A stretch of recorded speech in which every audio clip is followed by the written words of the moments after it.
True Lies hit the theatres way back in 1994, marking Arnold Schwarzenegger's third collaboration with director James Cameron, following The Terminator and its legendary sequel, Terminator 2: Judgment Day, which just upped the scale and scope of the first movie. And although True Lies isn't technically a sequel like Terminator 2, it does carry the same DNA: explosive action, cutting-edge effects, and Cameron's signature blend of spectacle and heart. At the time of its release, True Lies was a massive action extravaganza, boasting a budget between $100 and $120 million.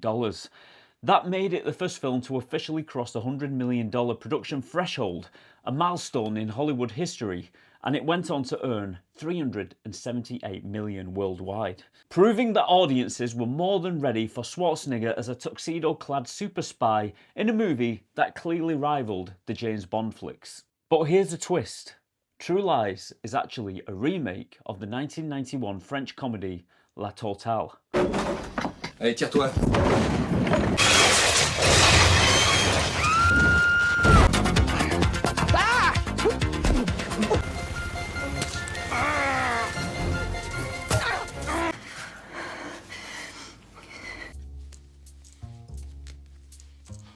Oh, pas question!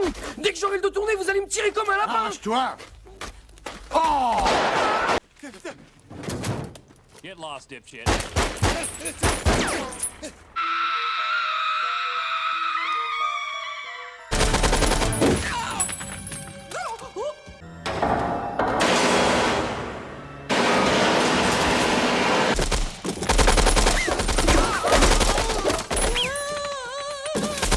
Arnold saw this original movie and immediately knew it had potential, and he pitched the idea to James Cameron, who agreed to make the movie. And then James Cameron went and did what he does best. He reimagined it as a high-octane blockbuster. And the result is True Lies, a film that's not just about terrorism and espionage, but also about a marriage quietly unravelling under the weight of secrets and lies.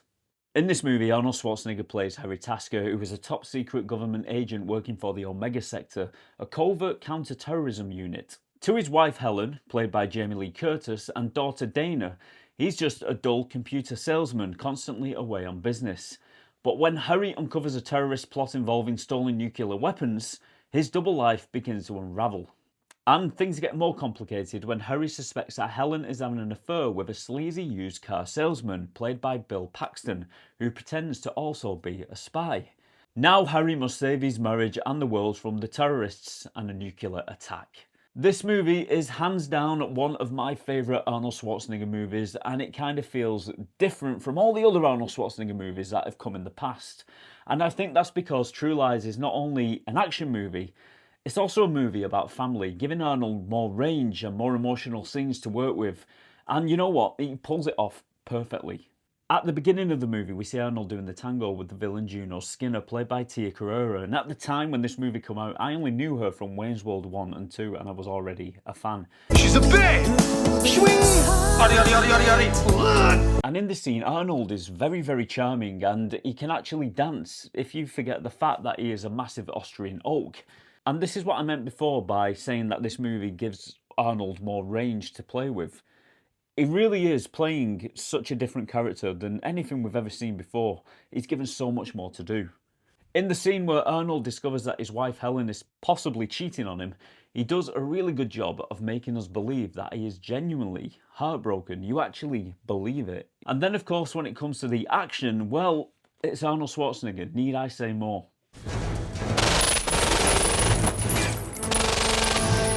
Now, I love nearly all of the Arnold movies, even the bad ones, but I think that James Cameron just has a way of bringing out the best in Arnold.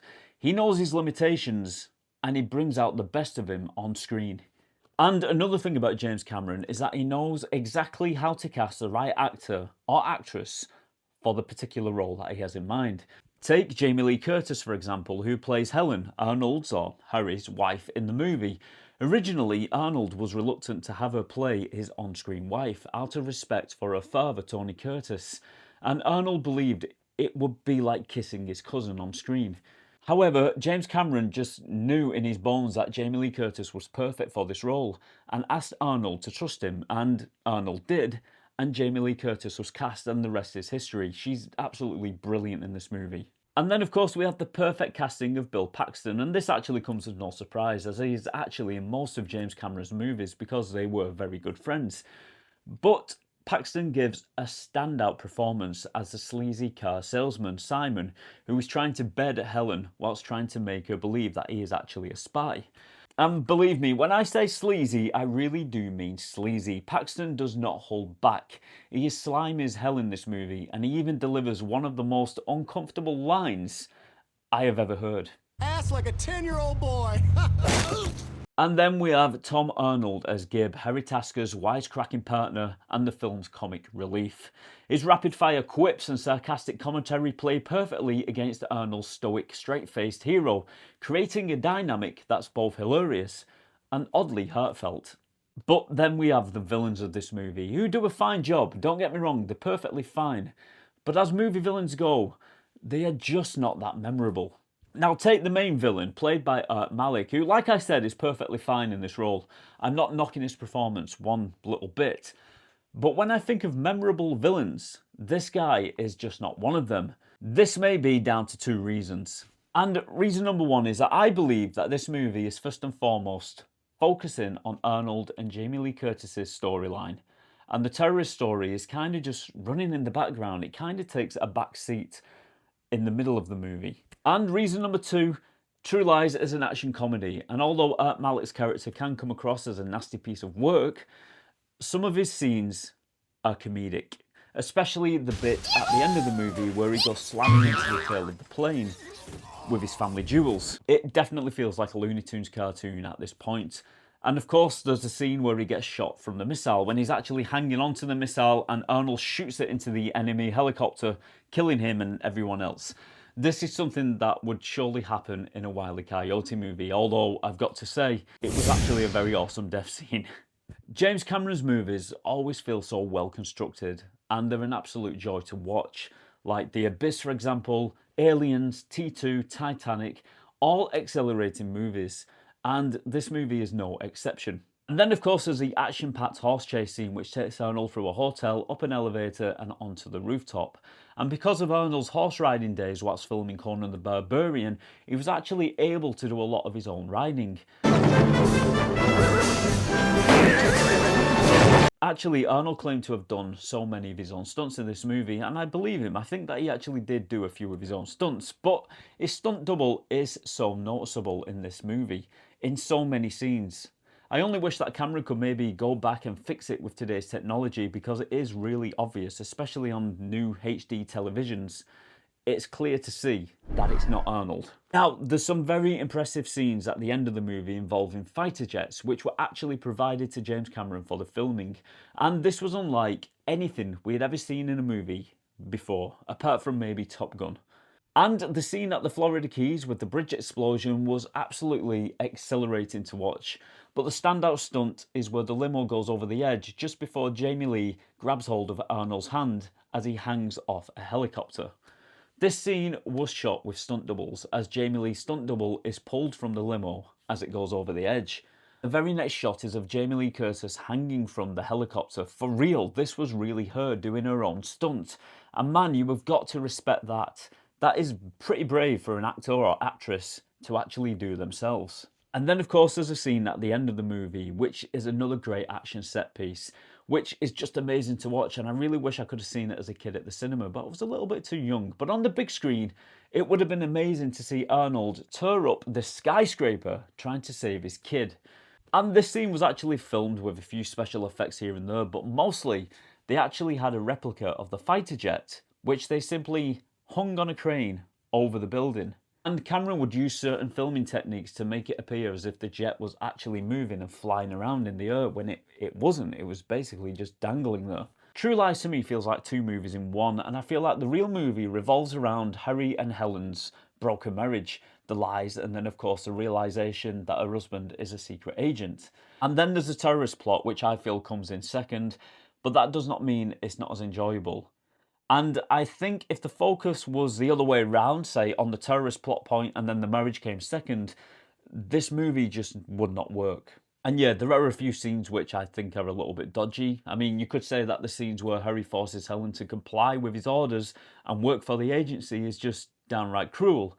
And then, of course, there's a scene where Harry makes Helen dance for him, which, by the way, is one hell of a sexy scene, but was definitely an uncomfortable watch when I watched it back in the day, sat between my parents. Anyway, let me explain. In this scene, Helen has no idea that it's actually her husband, Harry.